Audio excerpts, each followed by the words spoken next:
I never thought I would be anxiously awaiting for Notre Dame to play a service academy in Dublin, Ireland, but it has been so long since college football has graced my eyes that I can't take it anymore. I am excited. In fact, I am pumped for Marcus Freeman and Notre Dame to go to Dublin, Ireland and play the Navy midshipmen. Notre Dame is a massive favorite. Of course, I am hoping for an entertaining game, but in all reality, in all likelihood, Notre Dame will likely win big.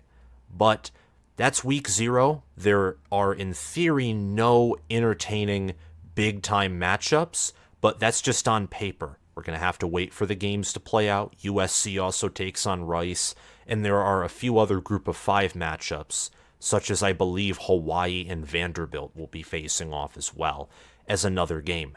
But week 0 is really just a tease, a trailer to the main college football season. Last year it was Nebraska and Northwestern in Dublin, Ireland, and that was the main matchup. And then week 1 is a tsunami of games. That's the real regular season that hits us, and because of that, I'm going to be producing preseason content not just for the rest of this week and the weekend, but through the end of next week as well. And Josh Pate and his Late Kick show, they're doing that, still producing bold prediction segments and previewing different teams one by one. I myself am going to release a bold predictions video of my own, part 6, the conclusion to my bold prediction series, which will be me reviewing my subscribers' bold predictions. I'm going to be releasing that video within the next 2 or 3 days. And ESPN this Monday released an article that has predictions by Power 5 conferences. Pardon me. They have picks for offensive and defensive player of the year. They give some Heisman predictions, impact transfers, comeback player of the year, coach of the year, predict the champion for each conference, and they give 3 specific predictions for different teams and players in each Power 5 conference, along with predicted finishes. We are going to be reviewing this today, and I'm going to be reacting to this article by ESPN. So sit back, grab some food or a drink, and let's enjoy these final few days before the college football season hits us at full force.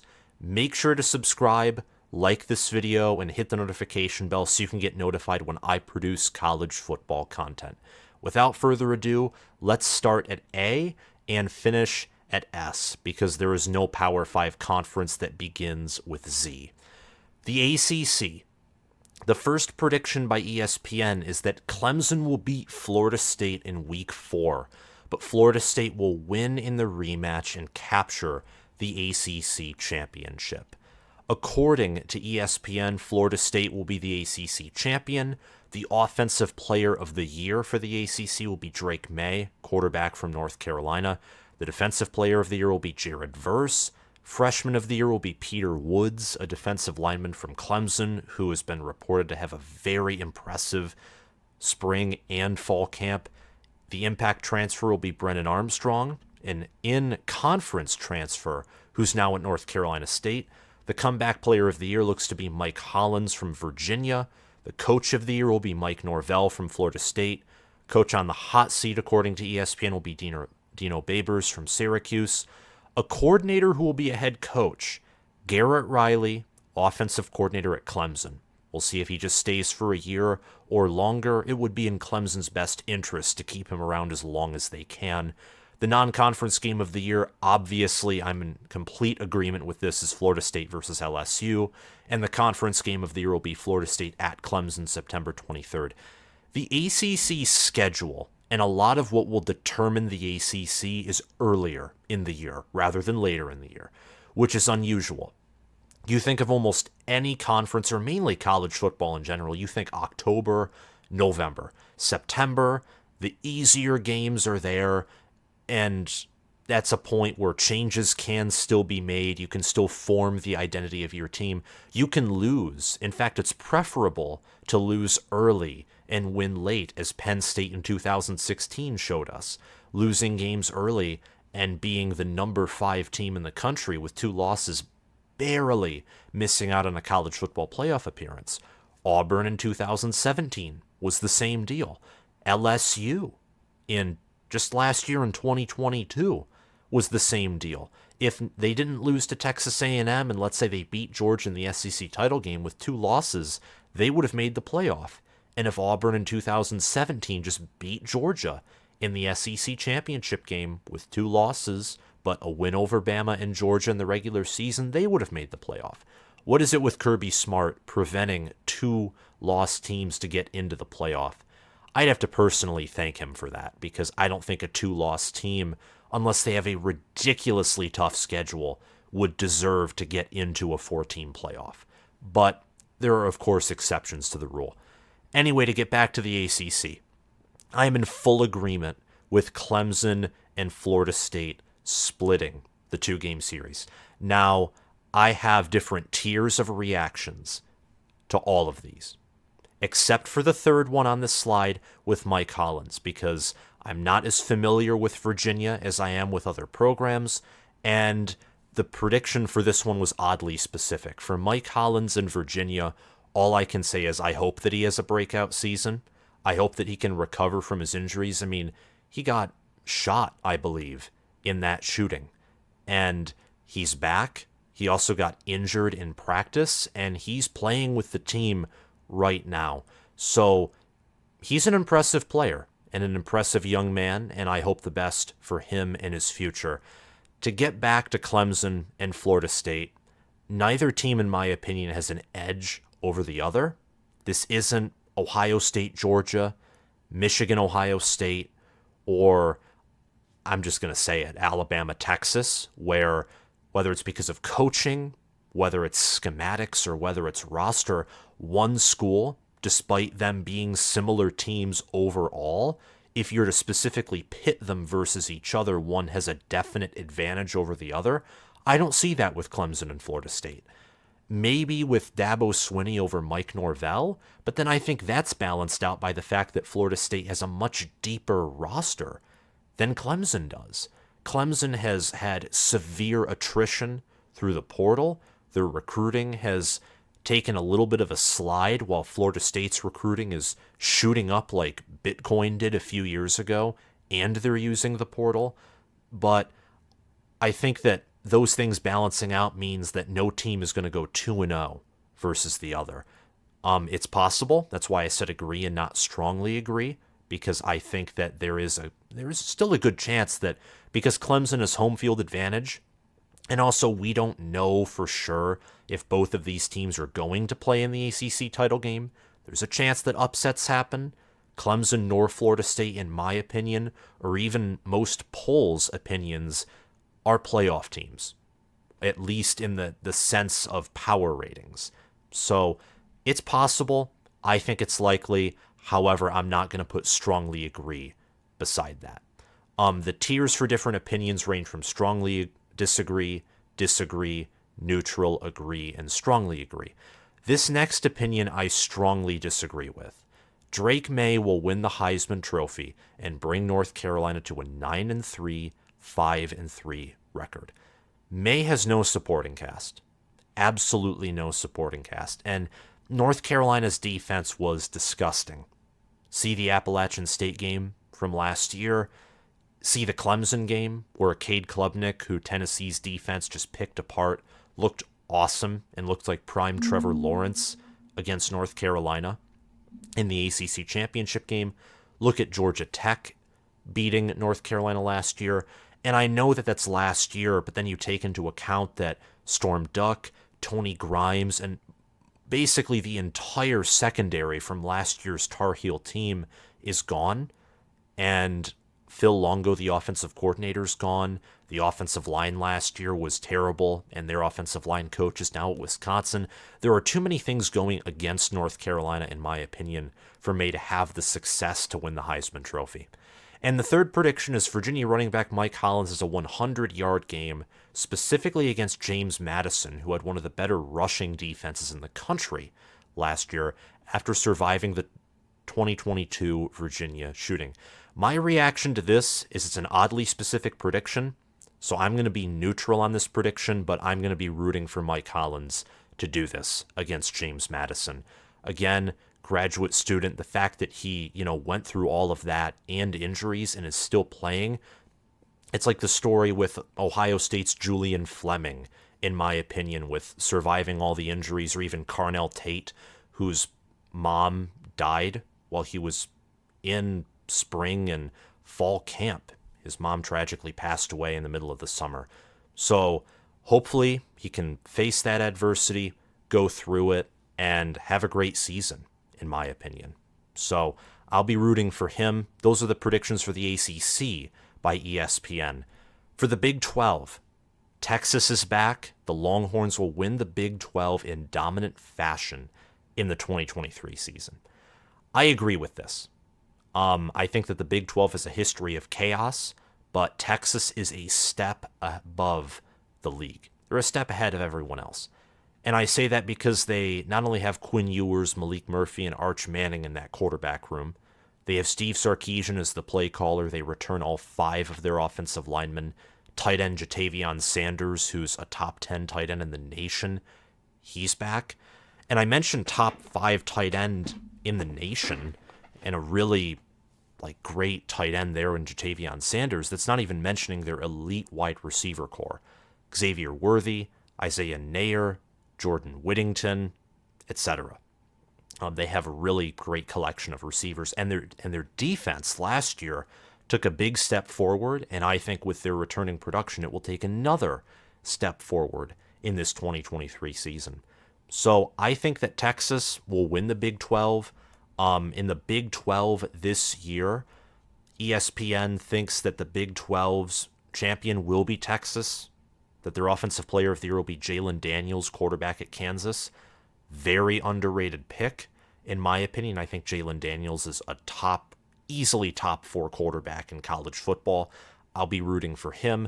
Defensive player of the year will be Jalen Ford, a linebacker from Texas. And another linebacker from Texas, Anthony Hill, will be the freshman of the year. The impact transfer is yet again another linebacker, this time from Oklahoma in Dasan McCullough. Comeback player of the year will be wide receiver A.D. Mitchell at Texas from Georgia. I think a better comeback player of the year, just my opinion, will be Jalen Daniels from Kansas. He was a Heisman contender before getting axed with an injury middle of the season, very tragically.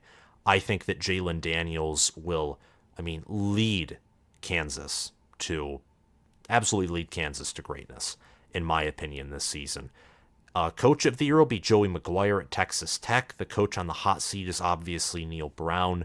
A coordinator who will be a head coach, Jeff Grimes, who I think is one of the more underrated coordinators in the country, from Baylor.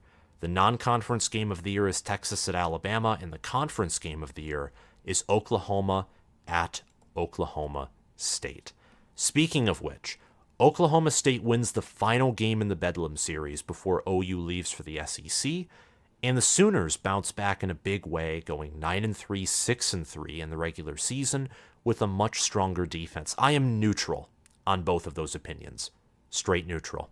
And the reason for that is Oklahoma State lacks the players to win this game of Bedlam, in my opinion. For example, they're starting Alan Bowman at quarterback, who is going to be not even in the top 3 of quarterbacks for Michigan if he stayed with the Wolverines this season. They're starting him there. They lost Mason Cobb to USC. They lost Dominic Richardson to in-conference foe Baylor. Mike Gundy was just hit with the transfer portal storm, and not in a good way, in the 2023 preseason. But Gundy's a good head coach with a solid staff, and I think that because of that, there's a chance that Oklahoma State pulls this off. I have Oklahoma winning the final game in Bedlam, so I could have put disagree here, but I put neutral because I'm not exactly high on Oklahoma either. I think that they'll be better this season. They will not be great. I don't know why Oklahoma is in the top 20. They should not even be close to the top 20 in my mind. And you can say that I'm hating. You can say that I'm being irrational, unreasonable. Maybe I am. Let me tell you something. even though Lincoln Riley gutted that program. I do not care. I do not care one bit. This is the Big 12. The conference that, as great as the offenses are, sometimes I wonder if those offensive numbers are simply a product of bad defenses. TCU's offense last year, I think, could be a great example. They scored 51 points versus Michigan. A lot of those were on big plays. Michigan's defense had a bad day. And Michigan's offense gifted TCU with great field position and 2 pick sixes. So the 51 points, a lot of that was based off of turnovers, and a lot of that was defensive touchdowns. And then against Georgia, Georgia gave up 30 to LSU. They gave up 6 to Kentucky, whose offense was mediocre. Only gave up 7 points to TCU. The Big 12, as fun of a conference as it is not a very strong conference. And I think that that's an objective fact of truth. Oklahoma's defense had no business being as bad as it was last year. None. No business whatsoever. And with Dylan Gabriel, when he was healthy at quarterback, the offense still, even with Marvin Mims, wasn't elite, wasn't near elite. At best, it was great. And what I've been hearing mostly in the preseason this year about Oklahoma is how good Jackson Arnold looks.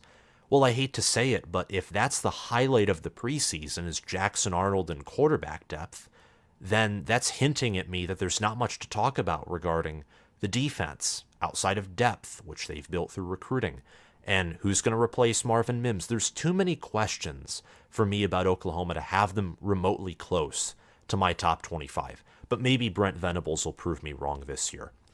Up next, we have the Big Ten Conference. And once again, ESPN thinks that Michigan will win the Big Ten and that Ohio State and Michigan will reach the college football playoff. The champion of the Big Ten will be Michigan. The Offensive Player of the Year will be Marvin Harrison Jr. from Ohio State. The Defensive Player of the Year will be Jerzon Newton from Illinois. The Freshman of the Year, by Jobe, a defensive end from Michigan State, who I think very underrated player, and I think that I agree so far that he will be the Freshman of the Year. It'll either be him or I think Carson Hinsman at center for Ohio State, or maybe Carnell Tate, because he's been having a fantastic fall camp at Ohio State and looks like he's climbing up the depth chart very fast. In fact, Marvin Harrison Jr., brief side note, said that Carnell Tate is where Marvin Harrison Jr. was last year. So I expect big things from Carnell Tate, and I wouldn't have said that just a week ago.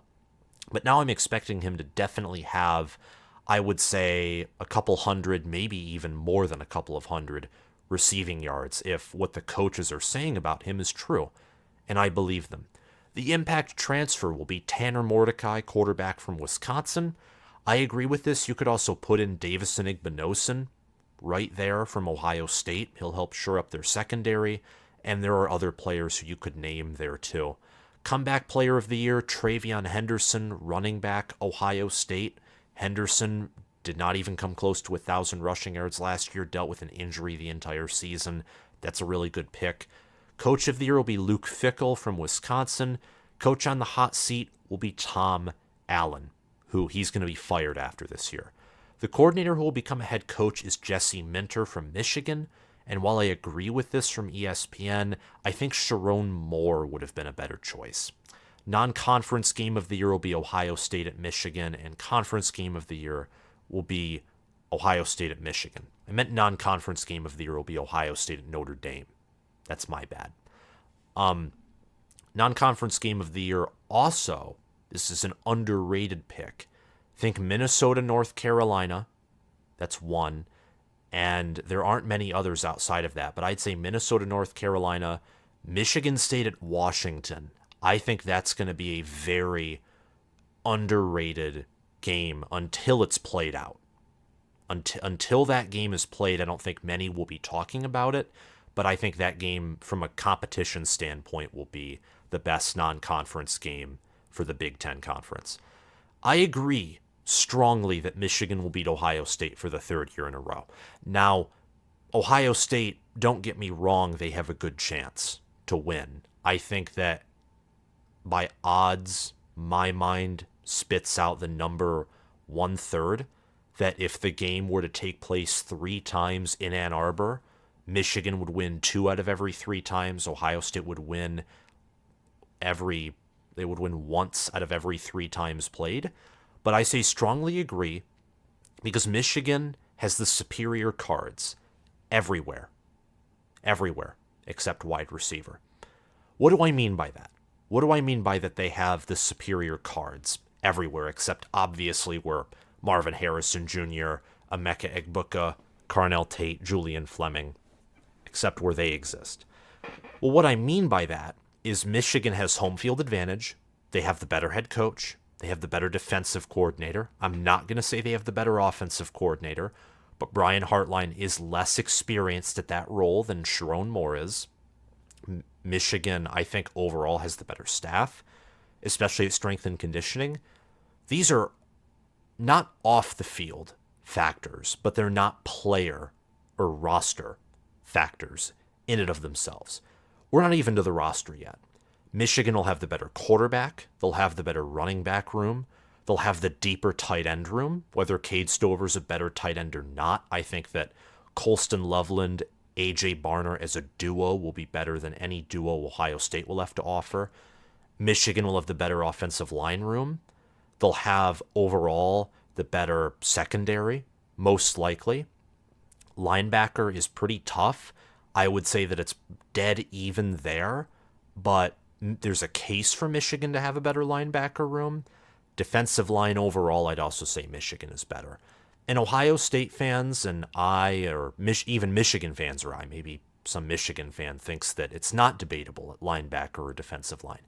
We could debate this all day, but I think that most Ohio State fans would even say that Michigan, better running back room, better O-line, more proven quarterback, probably better secondary, among other things. And Michigan has home field advantage, and Michigan is more fit to play in a colder environment and in a conference that likes to run the football. Obviously, weather isn't a huge factor, but I'm piling factors on top of each other now that all point in Michigan's favor. You can see where this is going, really, and that's why I strongly agree with this opinion. I have Michigan as my number 1 team in the country. Ohio State is my number 2 team in the country. Ohio State does have a good chance to go in and beat Michigan. However, as I see it, I do think that Michigan will win the game, at least the regular season edition of the game. And I have a lot of confidence in that. Where part 2 of my bold prediction that I made earlier this preseason factors in is ESPN, like me, also thinks that Michigan and Ohio State will make the college football playoff together. Again, and the Buckeyes' strong resume of beating Notre Dame and beating Wisconsin and Minnesota and Penn State will help with that. And I strongly agree with this too. And this is where it gets interesting. I think whoever wins in Ann Arbor will also win in the rematch. So my own prediction is they won't just make the playoff again. They will take it a step further and do what they didn't do last year. Last year, Michigan and Ohio State went 0-2 in semifinal games. This year, they will go 2-0 in semifinal games and play again for the national championship. I strongly agree with this. Overall, though, I wanted to make the point that ESPN emphasized really that the Big Ten will put 2 teams in the college football playoff. Their prediction on that's Ohio State and Michigan, but if Ohio State or Michigan don't make it and it's just one of them, Penn State exists, and Penn State has the potential to be that elite team. Wisconsin, while I don't think they have that same elite potential per se, in my opinion, they have a better coaching staff than Penn State. Depending on how Luke Fickell does this year, we might say at the end of the year Wisconsin has the best staff in the Big Ten. With their schedule, if they split against Ohio State, they can reach the college football playoff, maybe with Ohio State as well. Or maybe they go 12-0 and Michigan or Penn State go 12-0. And then at that point, I would say it's almost guaranteed that Wisconsin and whoever wins the East outside of Ohio State in that scenario would reach the college football playoff. So I think that this is even more likely than Michigan straight up beating Ohio State for a third year in a row and winning the Big Ten. But I strongly agree with both. Next up, the Wisconsin Badgers will win the West in its final year under first-year head coach Luke Fickell. After 2023, the West and East will go extinct, and it will be an 18-team conference with a round-robin schedule that is still in the works. A schedule for a 16-team league was released in May/June. I'm pretty sure it was early June of this year. And it was a beautiful schedule. I thought that the Big Ten did a great job. But in adding Oregon and Washington, which I think the Big Ten was going to do anyway at some point, but they added them earlier than expected. And as a result, they are going to have to redo their 2024 schedules. Wisconsin will win the West. I agree with this take, though I don't strongly agree with it. I'm more confident in Michigan beating Ohio State again than I am in Wisconsin straight out winning the West. And the reason for that is really the volatility of Wisconsin. They could go 6-6 or they could go 12-0. Neither result would shock me into a heart attack. They would surprise me, but I could see scenarios in which that happens, in which Wisconsin goes 12-0 or they go 6-6 and it looks like a total failure. I could see either of those happening. Their roster is experienced. They have the West's best staff, but Minnesota and Iowa and even Illinois might have something to say about that. And Purdue on the road earlier in the season, that could be an upset. Nebraska along with Wisconsin, those are the most talented teams in the West.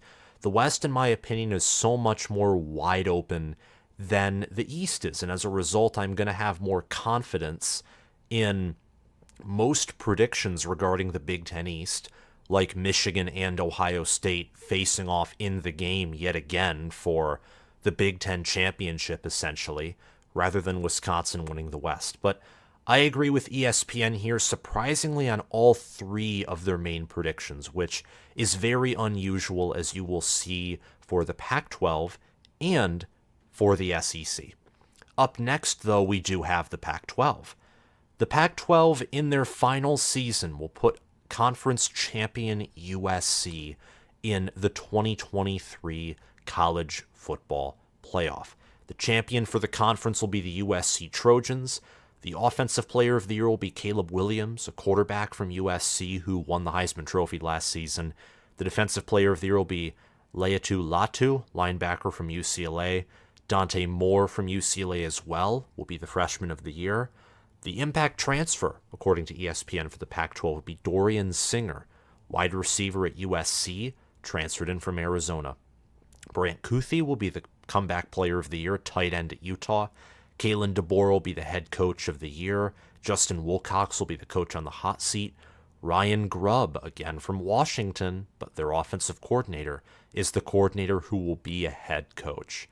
The non-conference game of the year is USC at Notre Dame. Washington at Michigan State could be another game like this, in my opinion. Conference game of the year is Washington at USC, November 4th. A Pac-12 team making the college football playoff was the general theme of this first prediction from ESPN. They think that USC is going to be the Pac-12 team who reaches the playoff. I agree. I disagree on who's going to make the playoff, but I agree that a Pac-12 team in general will make the playoff. If it's not Washington, then, in my opinion, it would be in this order. Utah, then Oregon State, Oregon and Oregon State essentially could be tied for third in who I think is the better odds to make the playoff, and then USC at fifth. I think USC, with Notre Dame on their schedule on the road, and then also all the tough matchups like Utah, Washington, Oregon, they really have to face four good to great to elite or near elite teams, and that's going to be very tough for a unit and a squad that, in my opinion, doesn't have a great defense. In fact, they have a very poor defense. I think that Alex Grinch will be fired after this year, but I think that Caleb Williams as well will once again attend the Heisman ceremony. I'm in agreement with that with ESPN.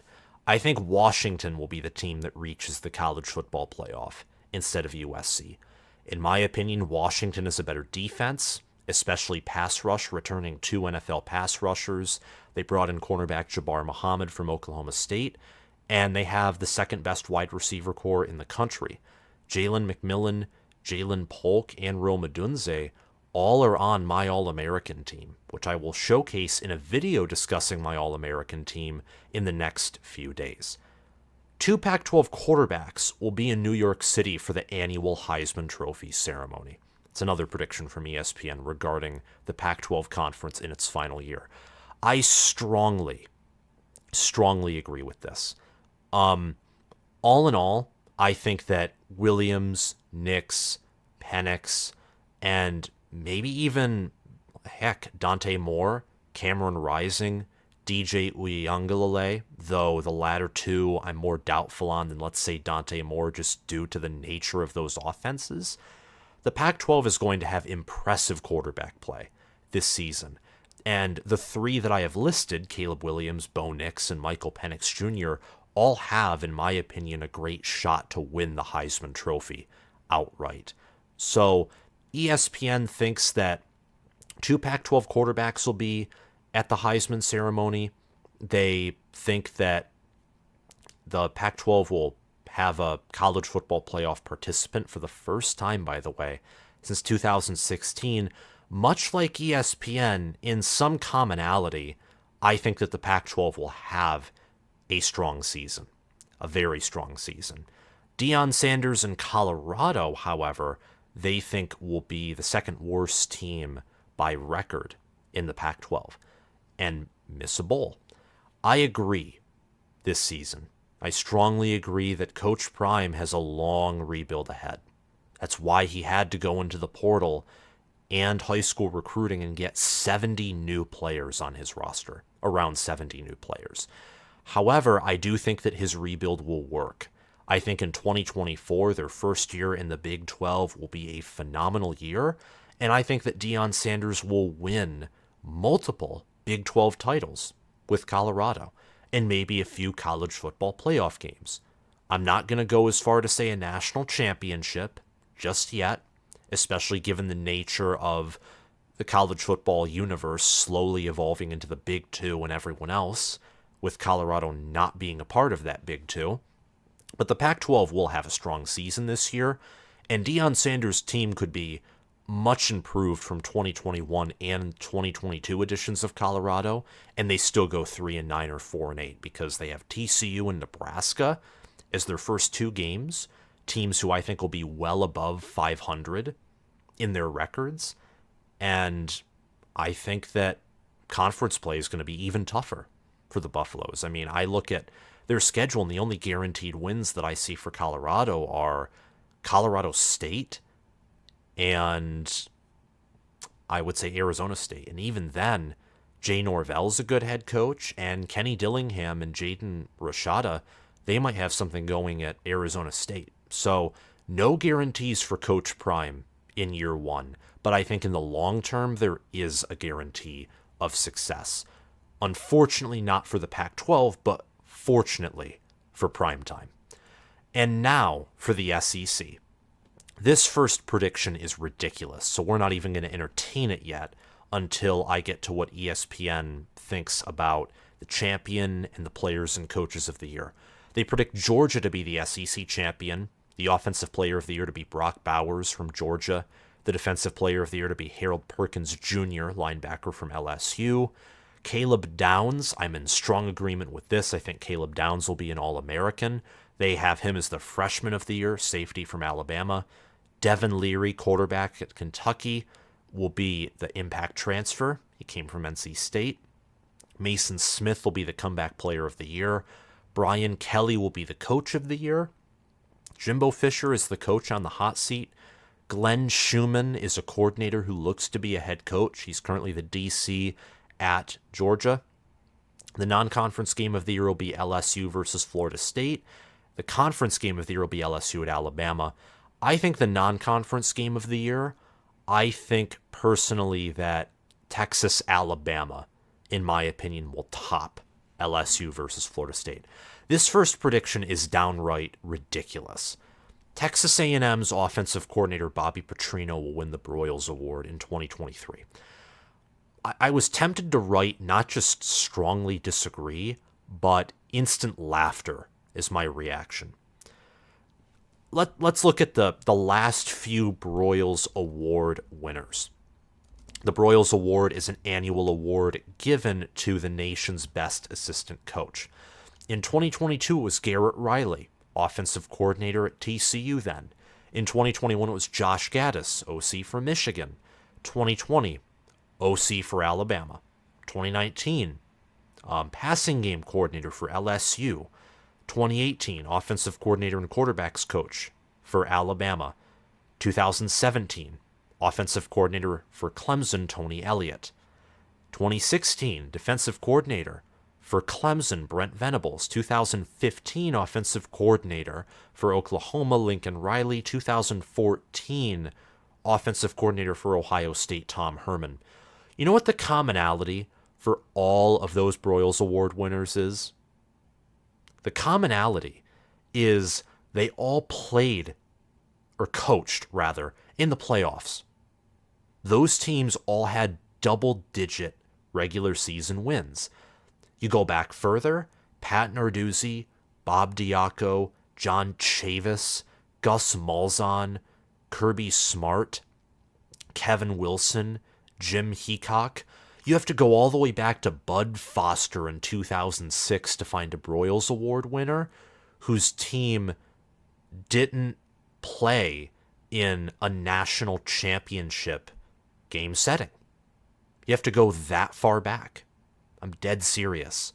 And as ESPN has Texas A&M going 9-3, and that's one of the more specific points where I'm actually referencing ESPN's record predictions, because we can already kind of get a gist of the important stuff just by talking about the predictions. The record predictions would only add more time. A 9-3 A&M who's 5-3 in conference and has lost to likely Alabama and LSU and another SEC team, no one on that staff is winning the Broyles Award. And Bobby Petrino won't win it either because the game of college football, in my opinion, has passed him by. Same with Jimbo Fisher. Lamar Jackson made Bobby Petrino at Louisville. Made him. Jordan Travis transferred out to Florida State, and Florida State has developed him into a great quarterback. Malik Cunningham was developed by Scott Satterfield's staff. I mean, in my opinion, and I can be proven wrong, I've admitted when I'm wrong before. I've also pointed to points where I think, hey, I think I'm right here. I think that Bobby Petrino and Jimbo Fisher are not going to save Texas A&M. And by save Texas A&M, I mean bring them back to the greatness they had in the Big 12 at times. They're not going to do that. And to go 9-3 and win the Broyles Award would imply likely that this offense is just legendary while the defense takes a massive step back. And with guys like Walter Nolan on the defensive line, DJ Durkin, no doubt about him being a great defensive coordinator, I don't see this defense taking a step back. I see this team still being one where the defense is superior to the offense. Prediction number 2, Brian Kelly beat Nick Saban 32-31 last year in overtime, and he will do it again at Alabama this season. I disagree here, but I don't strongly disagree, because there is a world where, with how many questions Alabama has, they can get 3 regular season losses. I could totally see that, like a 2010 kind of Alabama year, or maybe even worse than that. Although I'm not predicting that, but I could see it be a possibility. At the same time, there's also a good possibility that LSU is a near elite to elite team. Now, I also disagree with that, as you can obviously see by my reaction, but Brian Kelly can do this. His team with Mason Smith, Mekhi Wingo, Harold Perkins Jr., Omar Spates, the best defensive tackle and linebacker room in the country, in my opinion, with Deuce Chestnut and that secondary, which I think will improve despite Denver Harris looking like he won't see the field much this season, if at all, and an offensive line that's improving, a running back room that added Logan Diggs to get some depth, and a deep quarterback and wide receiver room, LSU can be elite. But if they want to win at Alabama, even if Alabama is at their worst, and let's say it's 2010 Alabama, multiple losses, they have no hope of going to the playoff, or little hope by the time that LSU comes to town, you still need to be elite to win in Tuscaloosa. The only teams that have won in Tuscaloosa, from my memory, so correct me if I'm wrong, since 2010, that Auburn team that went undefeated with Cam Newton, a GOAT at quarterback. 2011, LSU with one of the best defenses and an underrated offense.